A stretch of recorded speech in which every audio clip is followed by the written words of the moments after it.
আমাকে নামতে হবে পরের স্টেশনেই। দূরে যাবে তুমি, দেখা হবে না আর কোনো দিনই।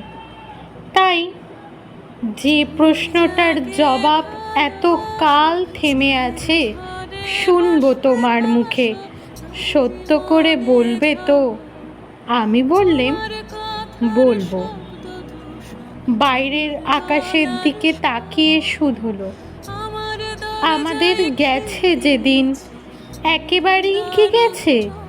কিছুই কি নেই বাকি?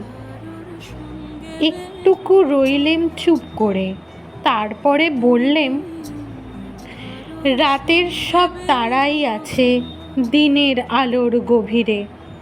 খটকা লাগলো, কি জানি বানিয়ে বললেম নাকি। ও বললে, থাক, এখন যাও ওদিকে। সবাই নেমে গেল পরের স্টেশনে, আমি চললেম একা।